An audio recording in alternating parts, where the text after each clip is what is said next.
Instead of mocking each other, the siblings offer quiet support.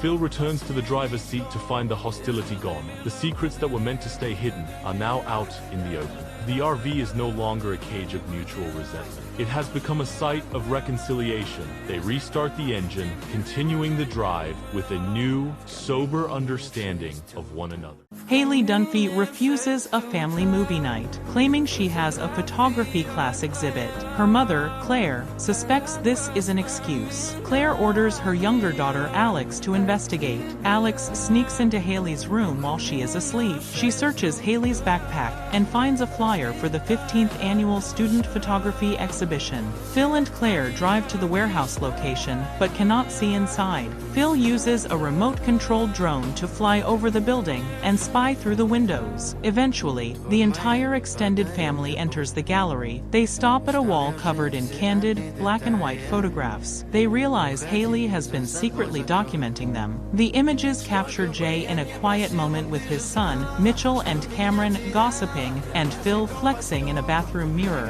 One photo shows Claire looking worn down next to a glamorous Gloria. Haley spots her family and confronts them. She lists their actions, searching her bag, reading her private texts, and following her with a drone. She calls it a total violation. Claire tries to justify the surveillance as necessary parenting. A gallery official interrupts the confrontation. He informs Haley that her first photograph has just been sold. It is the shot of Claire and Gloria. The family stands in silence. The daughter they treated as a failure is now a paid professional. The tension breaks as Phil hugs Haley. She has achieved success by capturing the very people who doubted her. Phil and Claire take Haley to a restaurant under the guise of a casual dinner. Their actual goal is to confront her about her lack of a career plan. Haley recognizes the setup immediately. She interrupts their rehearsed lecture by showing them her fashion blog on her phone. She has 1,200 followers. She explains the mechanics of her income. She earns a commission every time a follower clicks a link and purchases an item she wears. To scale this, she has already enrolled in a business class for the coming semester with the goal of becoming a professional stylist. The parents, who viewed her as aimless, are forced to look at the data. Haley then shifts the pressure onto them. She cites their own pasts, specifically Phil's abandoned magic career and Claire's inability to commit to a college major. She demands to know their plan for the empty nest phase of their lives. Phil suggests traveling in an RV, which Claire immediately shuts down. They realize they have no shared vision for their future. Haley settles the restaurant bill using her own earnings, effectively ending her financial dependence. She instructs them to wait for the valet while she handles the transaction. The lecture intended to fix Haley's life ends with the parents facing the reality of their own stagnation. She is the only one at the table with a functioning business model and a defined path forward. Mitch and Cam stare at a handwritten Christmas list. A spelling error transforms a puppy pound toy into a guppy pond. By the time they realize the mistake, every store in the city is sold out. Panic drives them into a church courtyard hosting a charity event for the homeless. A volunteer hands Cam a cup of hot cocoa, assuming he is a person in need. Instead of explaining the misunderstanding, Cam accepts the drink and the identity. He drags Mitch into the charade to avoid the shame of their parenting failure. They agree to play Santa and Mrs. Claus for the event. Inside the dressing area, the pressure of a ruined holiday triggers a loud, public argument. They trade insults while adjusting their wigs, ignoring the line of children waiting outside. Cam's frustration peaks. He reaches for a bag of expensive gifts intended for their wealthy friends and begins handing them out to the impoverished families. Children unwrap Himalayan salt blocks and high-end body fat scales. Mitch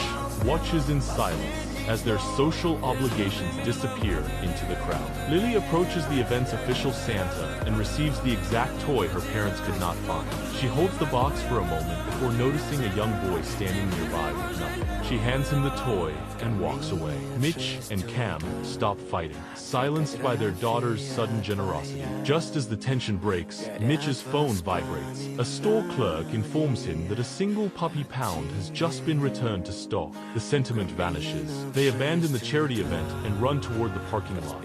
Phil Dunphy tricks his son Luke into attending a fake autopsy camp, which is actually a ballroom dance class. He intends to force a family tradition onto his son. The scheme collapses when a police officer stops the car. Phil is arrested for 18 unpaid parking tickets. These tickets belong to his daughter, Haley, who allowed them to accumulate under her father's name. Phil is taken to the police station. Claire needs $1,600 in cash to bail him out on a Sunday. To locate the money, she must use Phil's brain hack system, a retrieval logic based on phonetic associations. Claire follows a series of rhymes, searching behind specific picture frames and dismantling air conditioning vents. She eventually finds the cash hidden throughout the house. Back home, the children confront their parents about the day's lies. Luke is angry about the dance class, and Alex is furious about her mother's avoidance. The family is on the verge of a conflict. Haley takes control. She invents a story,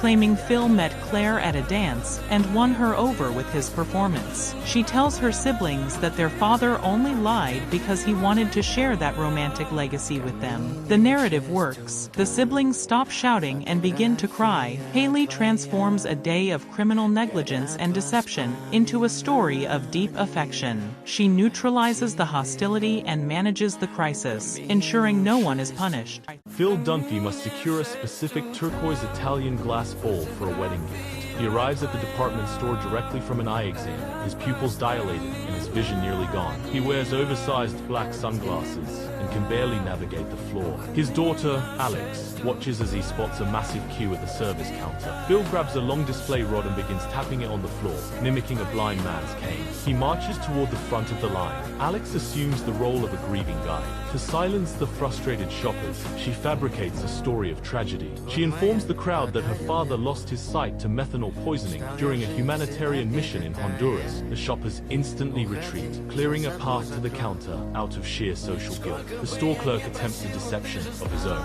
He brings out an emerald green bowl, betting that Phil cannot tell the difference. Phil places his hands on the glass. He tells the clerk that the loss of one sense has heightened his others. He claims he can feel the color and identifies it as the wrong shade. The surrounding customers turn on the clerk, scolding him for trying to swindle a blind man. Faced with a potential riot, the clerk abandons the ruse. He goes to the back and returns with a genuine turquoise bowl. Phil and Alex take the item and leave, having successfully manipulated the entire room through a calculated performance of disability. Mitchell arrives at Cam's family farm in Missouri. When Cam's conservative great-grandmother, Grams, makes a surprise visit, Cam panics. He fears the truth about their marriage will be a fatal shock to her. He demands Mitchell hide his identity. Mitchell puts on denim overalls and a trucker hat. He becomes Bud, a simple-minded farmhand. Cam tells Grams that Bud was kicked in the head by a mule, explaining his supposed mental disability. The humiliation is immediate. Mitchell stands in silence, nodding vacantly, while Grams treats him like an inferior. She orders him to leave the house and milk the cows. He is forced to chew on a piece of straw and play along with the lie to maintain the peace. The situation escalates until a tornado siren sounds. The sky turns black, and the family retreats to a